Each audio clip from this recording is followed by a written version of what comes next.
disjointed as you can imagine, Yes. and then there's an excellent tool for just being able to rip away Bayonetta and reset a situation for further damage.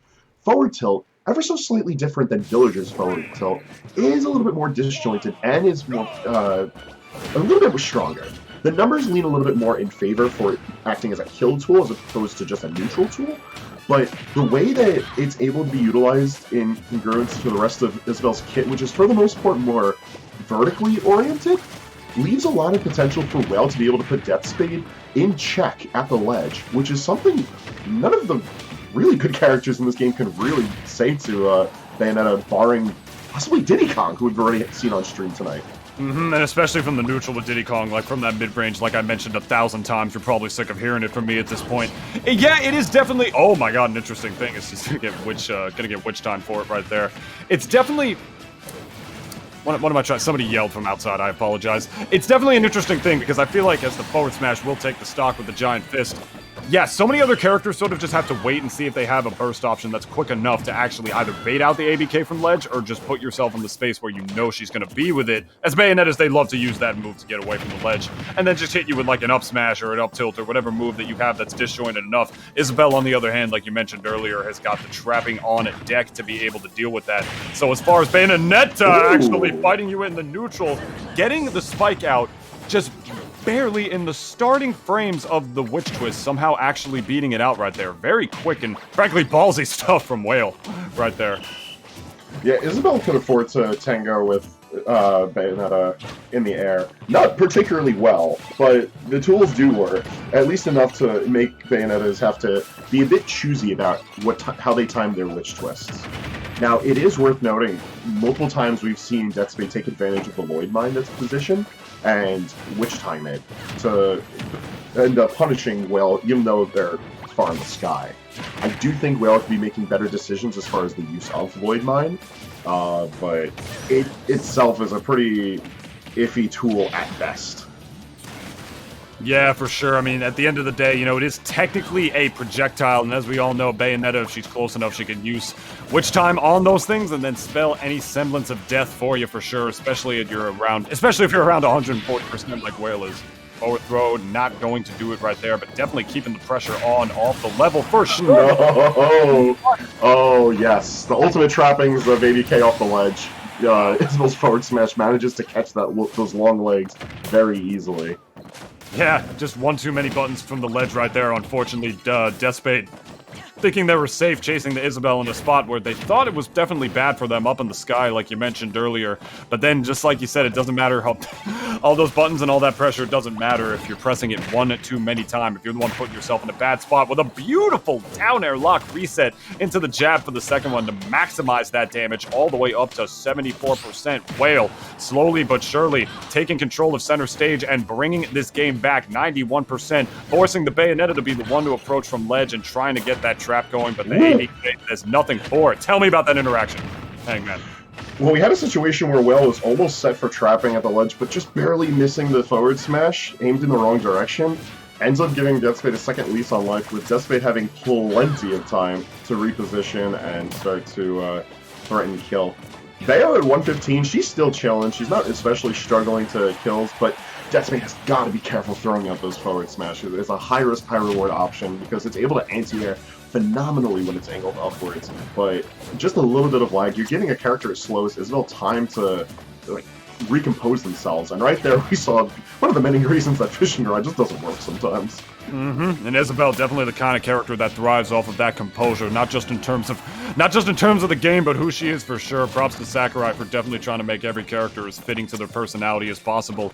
The kind of character you press too many buttons willy-nilly can put her in a very, very bad spot, and there you go.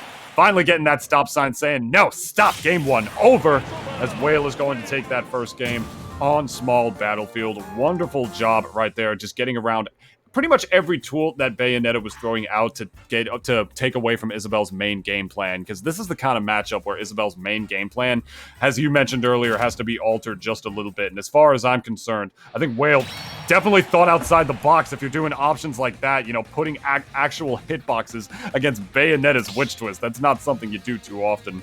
as the overextension right here does it. Now, I wouldn't especially fault Deathspade if they're not super familiar with this matchup, because I feel like, on paper, yeah, Bayo's going to do fine against Isabelle. But the little bits and pieces where it seemed like Deathspade was just fumbling, was at like the worst possible positionings, and even there, right, that end kill, the falling right in time for one of Isabelle's burst options, that of course being up smash, which is deceptively fast. Like, you just have to be careful, proceed with caution when it's a matchup like this, because when Whale isn't taking advantage of the more goofy aspects of Isabelle, the more unique tools in her kit, it's really just spacing projectiles. It's a lot of fair and bare at max distance, which is honestly the safest thing that Whale could be doing, but is still punishable by Deathspade, depending on how bold Deathspade is with approaching. Heel Slide and Witch Time are notable enough in that you could still move yourself inwards in an offensive fashion while either completely dodging the projectile or putting Whale in check. Yeah, and you can't even forget about Bat Within either. So as far as like moves like forward air and back air go with that slingshot, that's another thing that Deathspade can just have on deck if they're prepared for it to be able to. Deathspade's gotta watch these landings on stage. Another forward smash from Isabelle's gonna end up doing it. Yeah, you can't even blame that on Bayonetta's lag out of all her specials right there. There were no specials to be found right there. You just landed directly in front of Whale's shield, and they were all in all prepared for that at the end of the day, and now you have a full stock lead to work with Whale. Definitely something in Isabelle. Definitely something a Trapper character wants more than anything else. A stock lead to be able to just hold down the neutral with and hang themselves on, as they already tack on 53%, 60, 75 already as insurance on this stock, and now you're catching Deathspade, spamming those up tilts, trying to get that anti-air going. Whale more than prepared for it this time around, pretty much potentially already lapping Deathspade in percentage here. Dang, man. It's looking like Whale, I mean, it's definitely too soon to say. We play sets in the great game of Super Smash Bros. Ultimate for a reason instead of one game, but with the way that it's going, it's looking like Whale might want it a little more. I think Deathspade's gonna have to hit someone up for match experience, because that may have been the worst DI I've seen on Lloyd Mine in a long time. The placing from Whale, superb, because trying to catch Bayonetta's roll from ledge is a far more difficult task than most characters can actually achieve. But the positioning was really good on Whale, and just like that, Lloyd Mine actually putting in a lot of work. Whale having its stupendous lead right now. I don't think I've ever seen an Isabelle with such a lead against a fairly strong Bayonetta player. I was going to say, Deathspade is not to be slept on. Not at all, my friends, but they're getting oppressed in every which way you possibly can. It's not even on the stage, it's off of it as well, hanging above the ledge at around 100% this time around. Even off the parry, not getting anything off the ground at heel slide kick. This is where it's just getting so rough, because Deathspade's not even just getting hit by the traps anymore. Every time they try to retreat off the ledge a little bit, you see Whale already on deck with that fishing rod, finally able to regain the neutral once again and just going deep off stage. Desperate for this kill this time around, but pressing potentially one too many buttons, but finally getting the air dodge to make their way back up, and then the back air to finally get themselves on a stock. But they got a hell of a mountain to climb, Hangman. And it's one that unfortunately did just close for the season today. Deathspade gonna fall 2-0 to Whale right there. What a dominant game two on the part of this Isabelle. That was very well played from Whale in many regards. The ledge trapping, the stage control, juggling, the off-stage play, like being able to force every option out of a Bayonetta to hunt for a kill at that high of a percentage is not an easy feat. Like, a character as late as Isabelle having to die at 161, and, like, Whale immediately picking up after that, like, that's just superb play on that part. I do feel like there are bits and pieces of that set that do highlight that Deathspade may not be comfortable in the matchup, may not be familiar with Isabelle's tools, to which I don't blame them. A lot of people don't play Isabelle. You'll be hard-pressed to find high-level Isabelle players, but Whale definitely showing a name to be remembered, and Isabelle, a character you can't forget, is in this game. It's really, it is a tall order for a lot of active competitors, but if you are going to actively play this game, you have to be aware that there's a lot of matchups. There's a lot of 1v1 matchups, and you do have to at least be a little bit prepared for all of them.